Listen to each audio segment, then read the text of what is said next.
What's up, brothers and sisters? We are so happy to see you and we love you guys. So Ecowas, we've been talking about the AES, that is Niger, Mali and Burkina Faso leaving Ecowas, and they left, and there were people saying no, we need to. You regret it, go back, we saw even the IMF saying that they are going to lose a lot. Even we saw Tinubu saying the unelected are pulling the people of Niger, then we saw the Malian minister saying that, prime minister actually, saying that they might say that, but Mali has not been benefiting a lot from the Ecowas, and it's all also for the rest of the countries, and they left. But there's something that you need to know. Some of those countries which were holding this group type, they are about to lose. Do you know what they are about to lose? Well, let us find out. So ECOWAS will lose at least $74 million annually due to withdrawal of AES states, minister says. 74 million US dollars. Wow, 74 million. All right, such figures representing a union levy were given by the Burkina Faso news agency, quoting the country's Minister of Economy and Finance, Abubakar Nakanabo. The minister argued that a reduction in the number of members of an association inevitably leads to losses. He also emphasized that most of ECOWAS' natural resources are concentrated in Mali, Niger, and Burkina Faso, which form the Alliance of Sahel States. Man, guys, did you watch that interview? We have it on our channel with Ibrahim Traore and Alain Foka. He said they had been thinking about this and they have the whole plan. It was a long-term thing. They know what they were doing. So they knew that the impact it will have on ECOWAS. And you can see the fastest growing countries in Africa. The three countries are there. How can you explain that? Sometimes you do something to someone thinking that you hurt them, you finish them. When they come back to hit you, they hit you hard such that you can never recover. Yeah. They thought that they'd finish these guys because they were trying to teach them a lesson that military juntas can't lead a country to any way. But look at what these guys have done.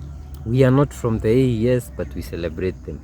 And let me tell you one thing. We were waiting for Senegal because we knew the new president was coming to the AES. But whatever has happened, and we are hoping that they keep fighting because they have gone to the Constitutional Court to fight this constitutional coup d'etat. So ECOWAS will lose, and with ECOWAS it has lost. Yeah, it has lost, and because they are following their masters. It's not for the people. When an organization is not for the people, it doesn't grow. When a president is not for the people, he will never serve the people. Never. Okay? And whatever he steals will never benefit him and his family after all. Yeah. And we usually see them suffering the aftermath of something that was done by their forefathers who they had nothing to do with. Yeah. Look at these guys now. So I think leading is very easy. Leading a country, because you only need to tell the people what you are doing and to ask for their opinions. Yeah. And that's what Ibrahim Traore and the rest of the guys are doing. And the people always know. I don't know why African leaders don't take their time. Apart from Magufuli from Tanzania, I think that's the only president I've seen in Africa who really took his time, even without campaigning because we only see them going to the people when they are campaigning or when the next presidential election is nearing. Magufuli would drive from Dar es Salaam to I don't know where. The border with Malawi.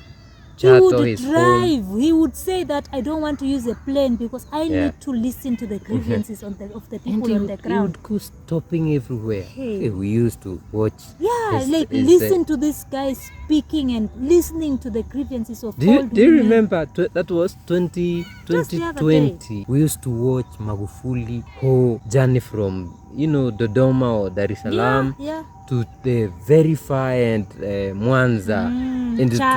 And we will be celebrating because everywhere he stopped, he will be solving problems for the people. And you could see that this guy is really feeling the pain that whoever is talking to him, he could feel the pain and he could make sure that he leaves that place having changed those people's lives. Yeah. So another person I've seen doing that is Traore. Actually, there was a time he went to start irrigation projects, farming projects. Even the somewhere. tomato. Yeah, the tomato processing plant. yeah. And he said, I'm not going to use a plane. I'm going to use the road because I need to know the status of the road, and I need to see the people and say hi to them. So he would pass through the rice farms, talk to the young people, and he even talks to children and tells them what has been ensuing since France was in Burkina Faso. And that is what we need. We need someone who tells us openly and tells us this is what has been happening, this is why we are poor, and this is what the government, our government, is trying to do for you. And somebody who brings their level to the same level that we are. You know, when you start flying, you won't even know what is happening in the interior, the insecurities, even the status of the roads. Yeah. By you driving and realizing this road is full of potholes, as a president, you will be forced to fix that road because you have experienced it and you are wondering who is not doing their job here. So you'll be following up. But these guys are always flying, don't even know what is happening. People are embezzling funds, ministers are not working. Everybody's just doing whatever they want to do, and we wonder, why is Africa not developing? Another problem is they don't engage the youth and the people of the country in development. Like, you just leave it to the minister and to you, and you go abroad, I don't know what, and these people are not there for the people. But if you engage the people themselves, the people will be the one, coming up with solutions. They know the problems and they have the solutions. Yeah. So guys, let us know what you think about Ecowas losing, because I'm celebrating. I'm really celebrating. They are learning a lesson. The organization was good at some point. That's why they have the same passport. When you look at the blocks, like the East African community, South African Development Community, Central African, there are those communities which started having this communal passport. That Ecowas was the first. I think then followed by EAC. I don't know about the rest. But SADC not yet. What are you guys doing in SADC? But those guys were ahead. I think there's someone who came and introduced all that. Then they started another money, a currency. It was called ECO. It was supposed to be beautiful for all the countries. But the puppet president of Cote d'Ivoire, Alassane Ouattara, sold it to French Emmanuel Macron, and that was the end of it. Ghana pulled out, Nigeria pulled out. But we are glad that there's a yes here to show us the way. A new currency. Yeah. So guys, let us know what you think about these guys losing and being taught a lesson the hardest way they could have ever imagined. Yeah. And we'll see you in the next one. Bye bye.